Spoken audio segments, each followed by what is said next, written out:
Hello guys, welcome back to the channel. And it's been 2 days since the update for Live Clash was introduced. So 2 days means there were already 4 ranking matches, 4 sessions that already happened. So, and how was it for your Live Clash games?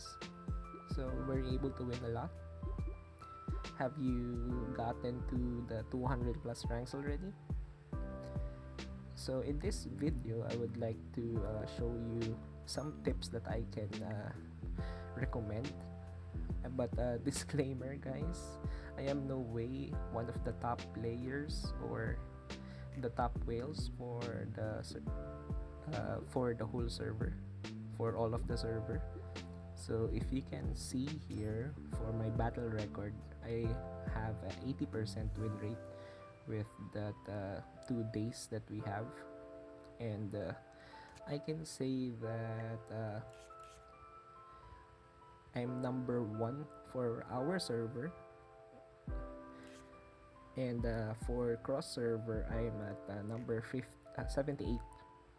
at as of this moment. Previously I was number 55, and I was able to play against some of the top 10 players here. I can't see the name of Pretty Bolos. Maybe he got pushed to the late 10s or the teen numbers. But what I want to say is that these top 10 players, maybe the top 20, are really strong. They have a lot of exclusive runes. They were able to upgrade all of their ultra ultimates and X passives. So at the same time, maybe they even have a knight or swordsman set maybe. So yeah, I know how it feels to fight against those monsters. So without further ado guys, this will be 5 tips that I can give. And before that guys, please don't forget to like and subscribe on my channel. And here we go.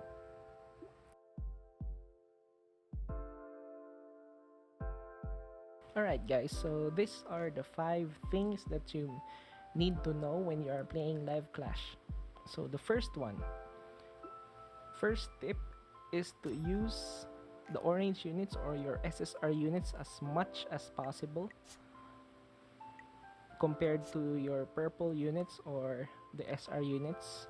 So of course, not everybody has a wide range of units for their orange tiers or for their SSRs, but if you can complete your lineup with 6 SSR units, why not? And I will show you why. Let me just remove some of these runes so I can show you the base stats of our units. So this is the reason why. So their base stats are extremely, or not actually extremely, their base stats are higher compared to their purple counterparts or the purple units. So if you can imagine, let's see at Tatsumaki, their attack ranges at around 10 to 12,000. So it's going around that range, while for the purple units their attack is like around 8,000 to 9,000. I haven't seen more than 9,000 over here. So okay, though Bakuzan has 9,500, but he's not exactly your damager type of unit. So yeah, so in terms of attack, the orange units are already ahead by 2,000 points. In terms of HP, so the orange units are around 60,000 to 70,000 HP, sometimes even more than 70,000, sometimes 75 like Metal Knight, while on your purple units you have around the low 50,000 up to maybe, let's see, 53, Bakuzan is 57, so there on the low to high 50s range. So that's like the orange units already ahead by 20,000 HP. So imagine guys, if you are running maybe 3 SR units versus an opponent with a full lineup of orange units, you will be behind by 60,000 HP, which is the 20,000 times 3, the difference between your orange characters. So imagine that guys, even before starting, your lineup is already behind by 60,000 HP. So that's one of the biggest reason why running SSR units is the best thing to do. And lastly, of course, is their speed. If you notice, the purple units have maybe like on the speed on the low 90s. I think the highest that you can get is 95, I believe. Genius has 95, Bakuzan has 95, and Golden Ball has 95. So 95 is the highest. Meanwhile, for your orange units, you can get speeds up to 99. Metal Knight is even in the 100 range. So even your tanks are in the high 90s, 96. I think the lowest speed is 96 for your SSR units. So imagine that guys. It means that all the SSR units will run without runes, okay? Without considering runes, all the SSR units are faster than all the SR units. So that means they'll hit first, and then you are behind already by HP. So it's most likely that they will go first and be able to wipe out your units before your purple units even have a turn to start, right? So I would like to especially mention Metal Knight because he has one of the best status in terms here in Live Clash. He has the highest attack, the highest HP, and the highest speed for the orange units, 100. So besides, I think Moomin Rider, which has a base speed of 105 because he rides a bicycle, right? So besides Moomin Rider, Metal Knight is the fastest unit in regards to base units. So pulling him, trying to pay for him with the black tickets is really worth it if you want to do well, or if you want to have better chances here at the Live Clash. So of course, some may also say that the BP or the HP doesn't matter if they have a good lineup consisting of SR units. Well, true. I was beaten by a guy who was using maybe 4 SR units in that lineup. But if you are running for that kind of tactic or strategy, always make sure guys that you use your units that have their ultra ultimates or ultra passives activated. What are those, for example? So example is here, Golden Ball. So I have with outside Live Clash already have his keepsake and his passive activated, meaning I have the keepsake and I was able to make him 5-star. So that carries over to the Live Clash session. If you have Fubuki maxed out, then you will have her ultimates upgraded. So for those with DOT lineups who have Convo Infinity Extreme passive and keepsake upgraded, so you will be able to play with that lineup here. In the DOT lineups, you always want your Convo Infinity to go first, but the base speed here is 93, so you don't have like your usual gears to bring her speed up to 400 or high 300s, right? You only have the base speed of 93 here, so that's one thing to consider when making your DOT lineup with your SR units. So proof of that, I want to show you a video of one of my losses this season. So if you can see, this was the first game that I played. So I was on a win streak actually until I met this guy. Not him. So until I met this guy. Yeah, God King. If you can see here, he is usually playing with 4 SR units, so that goes against the usual policy, right, of playing orange lineup. But he was able to beat me because of the strategy he played, and also of my carelessness, because I wasn't expecting this kind of lineup. Maybe it was really out of my mind there. Let me show you what happened here. Okay, so at first, I of course chosen Tatsumaki, Atomic Samurai, and Child Emperor because I was running for that Child Emperor King AoE lineup, and I was winning actually with a very high percentage before this match. And then when I picked this, he showed me these three: Sky King, Genos, and Golden Ball. So in my mind, I was thinking, okay, so this looks like an easy win, so I'll just continue with what I have. And next, I chose King, Tank Top, and Metal Knight, which is my usual lineup. But then, he chose King, Bakuzan, and Kabuto. So in my mind, while we are setting up, I already thought that I was already screwed on this gameplay because Bakusan guarantees that King will be able to pull a skill on me, and that will seal my CE core. Even though I'll be able to go with my King first, he'll still have enough energy for his own King, but the drawback is that I won't have enough energy because of his King. So this also goes well with my second point, or the second tip here, which is Bakusan. So use Bakusan, guys, if you have him.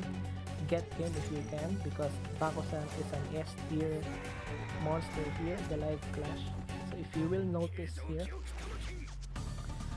all my hard hitters like Tatsumaki and Atomic Samurai wasn't able to use their ultra ultimates. Tank Top was able to use because Tatsumaki was able to crit. So that's why I was outplayed by this maneuver. So even though he had 4 SR units, so he was able to beat me using that kind of strategy. So he used King, Genos, passive, Bakusan makes sure that he has energy, and Golden Ball finishes it. And then Sky King improves all the extra damages from King and Golden Ball and Kabuto. So that was one of the examples of how a good SR lineup can win, especially when you are using Bakusan. So again, one of the Bakusan videos that I have here, I want to show you, is from this guy when I was able to play against him twice in one sitting. I was that unlucky. So earlier he was in the top 9 of the whole server, the whole wide server. So but he's not in top 9 anymore, maybe just in the low 10s, teens, or so. But we were able to play twice, and this is what happened. I was already, the first time I was caught off guard again. He showed me a King and a Bakusan, so I played with a Deep Sea. I tried to counter that with Deep Sea King, but unfortunately it went out in a landslide. I'll show you. So he showed me, I picked my usual Tatsu, Atomic, and Kabuto. Then he showed me Bakusan and King, Metal Knight. So I was thinking it will go the same way as the earlier match that I lost if I continue with Child Emperor core. So I changed the core to Deep Sea King to at least give a chance, but yeah, it wasn't enough, and I'll show you how.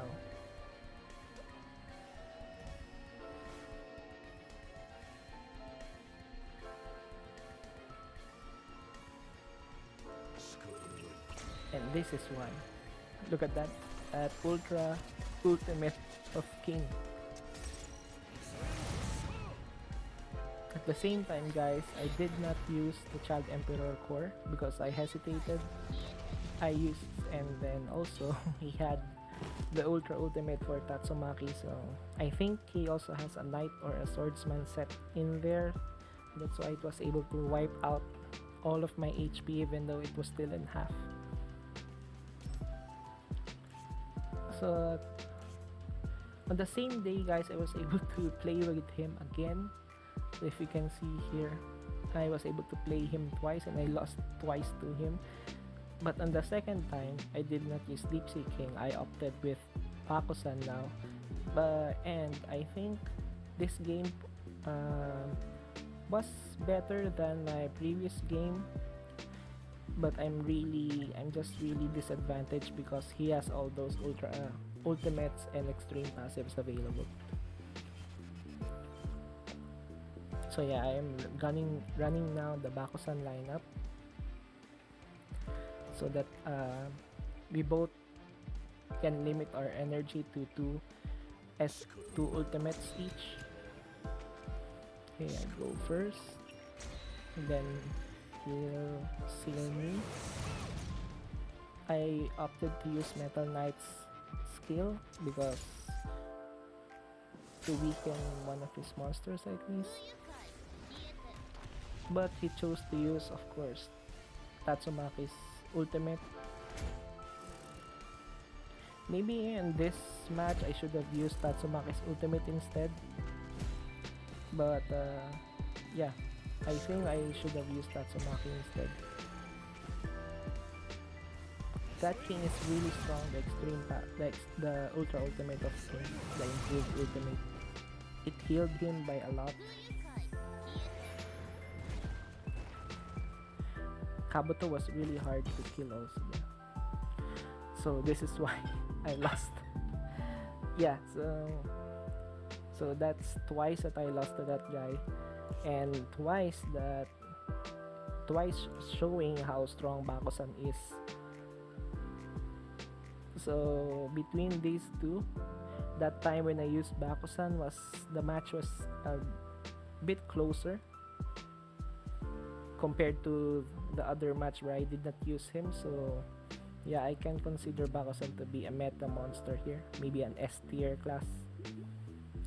So tell me guys if you have Bakuzan. If you don't have, try to get him. He's at level 80 of the backup stick, so rush to get him, guys. If you can use funds, do it.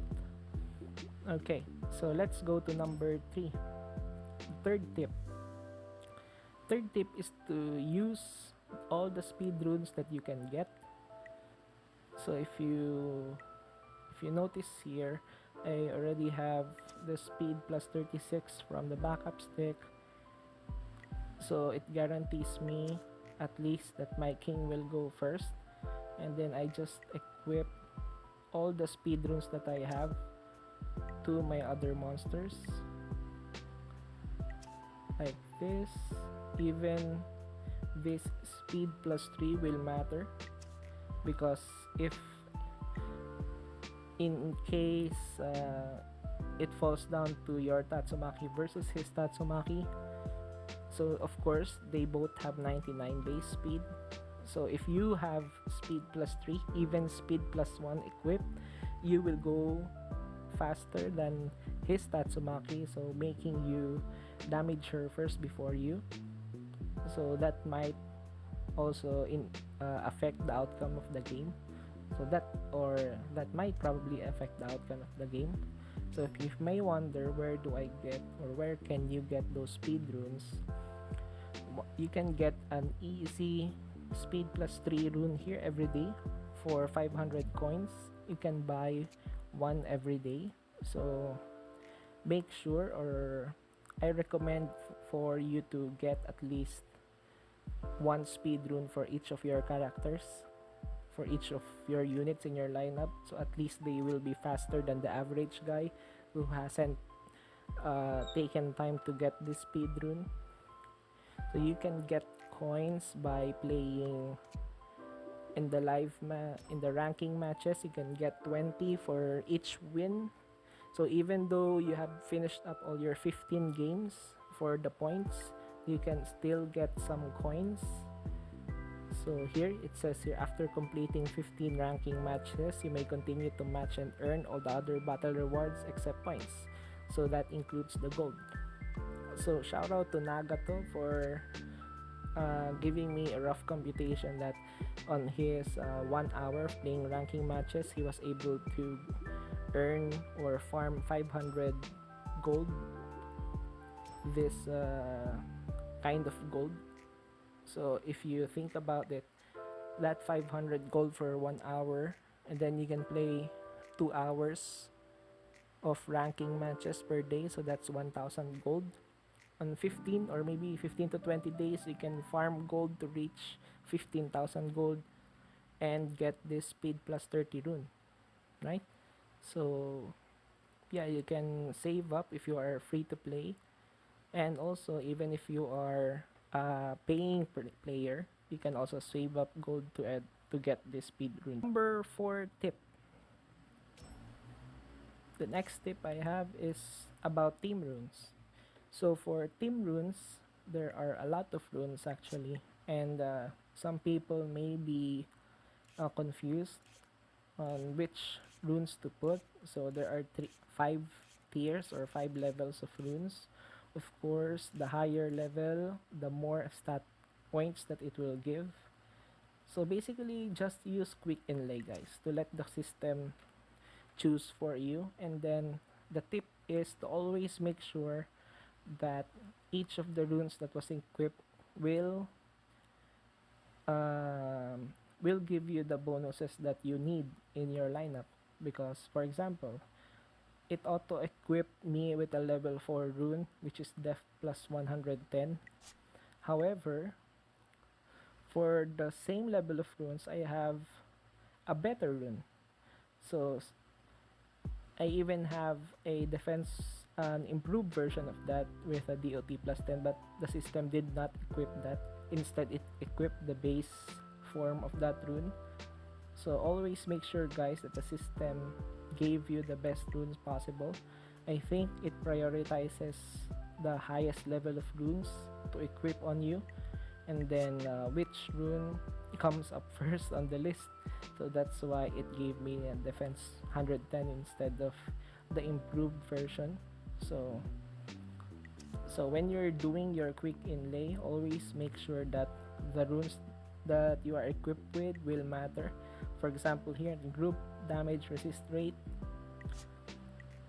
before when I used quick inlay, I saw that the system gave me this raw attack rate plus 7.5, but the raw attack will only apply to units such as Beast King, Child Emperor, ultimates like those. So of course I wouldn't want that kind of buff on my team. I would prefer this kind, or maybe a resistance. So yeah, you can check on those small details if you want. And the 5th tip that I want to give you is right around here, the rune bag, this button. So don't get anywhere near this button, this dismantle button, because once you click on that dismantle button, it will not ask you twice. It will just dismantle your rune immediately. So earlier I had a mistake of just playing around with it. I had one of my exclusive runes dismantled because I was playing around clicking the exclusive rune, then I just clicked the dismantle thinking that there will be a confirmation first, because usually there is, right? But it didn't. So one of my extreme passives was dismantled. And you might think that this kind of hard to get runes will give you a lot of gold, but no. So let me show you an example. I have here the extreme passive of Combo Infinity. I have 2 of those. So let me dismantle this for you. Alright, so it just gave me 10 coin. 10 coin. And in order to get to spin that battle supply or rune supply, you need 300, right? So you need to dismantle a lot of runes in order to get your free spin on the rune page. So if you want to dismantle rune, always make sure to use or to dismantle your low level team runes. Careful on the batch dismantle because it always shows you the exclusive runes first. So click on this team rune and then maybe filter it down like this. Click on all, so it will show you all the level 1 runes that you don't need. Usually you won't need this level 1 runes unless in the future they have some use. So and then that's the time you can dismantle. So always be careful on dismantling, guys, because there's no yes or no question once you click on this rune. Okay guys, so those are the 5 tips that I have for you in regards to live clash. Again guys, thank you so much for watching. Please don't forget to subscribe, turn on the notification bell, like, comment, and share to support my channel. Thank you.